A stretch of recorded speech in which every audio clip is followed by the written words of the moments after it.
keep on the Lebanon border issue.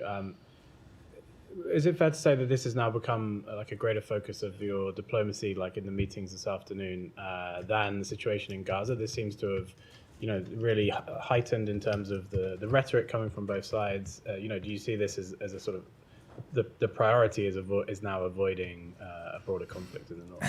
No, they continue to be equally important priorities, and they have been from the beginning.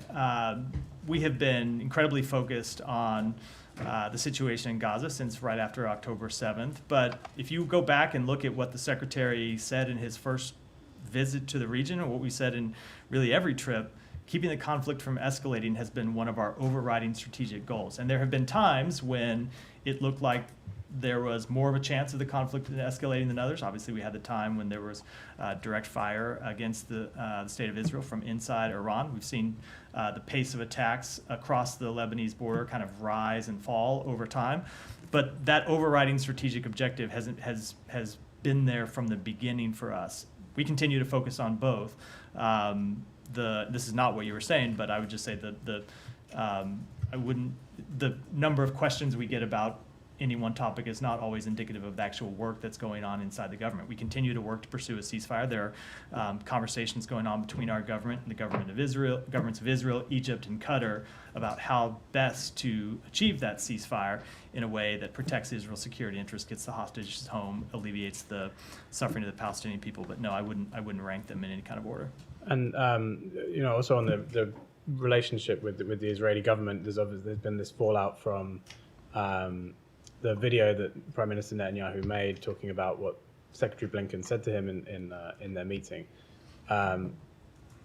There's obviously the administration has spoken about this, and said some parts of it are not true. I just wanted to get your response because there's a latest comment from the Prime Minister. He's saying, he's willing to absorb personal attacks. He calls them personal attacks, apparently in a reference to the way that the administration has responded to this video, in order to get the weapons that Israel needs for its survival. So, yeah, how do you respond to this kind of, there seems to be a continuing discord between the way you're talking about this and specifically on the issue of whether you're providing Israel with everything it needs?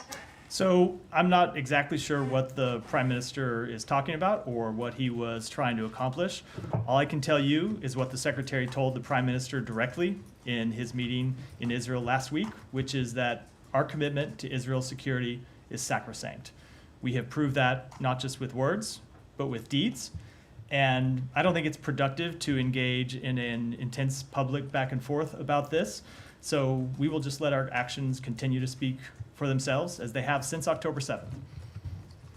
Yeah. Staying on Lebanon, you and other U.S. officials have made clear that you don't want a second front to open, but how likely at this stage do you believe that a new confrontation between Hezbollah and Lebanon and Israel? I'm not going to give you any kind of assessment of likelihood. I will say it is an intense concern of ours, has been for some time.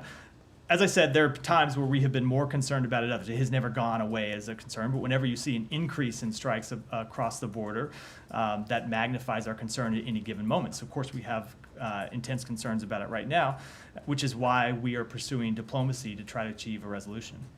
A U.S. official told us today that Israel hasn't come close to achieving their stated objective of destroying Hamas in Gaza. Its defense minister made similar comments publicly. Does the U.S. believe that Israel is militarily capable of succeeding militarily against Hezbollah with or without American support? Against Hezbollah? I just don't want to offer any kind of an assessment about a conflict that we hope never happens in the first place. Well, you may be more persuasive if you point out that it's not one that Israel.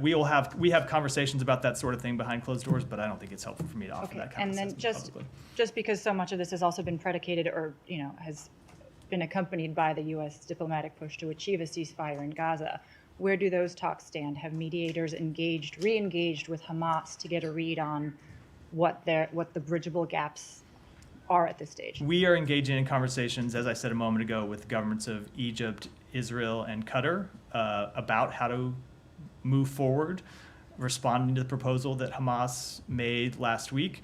try to come to a resolution that is consistent with what the United Nations Security Council endorsed and what countries across the world have signed up to. But I don't think at this point it's helpful for me to talk about those conversations in detail. Just to quit, there's been no re-engagement with Hamas, either their political. I don't want to get into that publicly right now. I have one more on Ukraine that I'll. Okay, we'll come back. While we're on Hezbollah,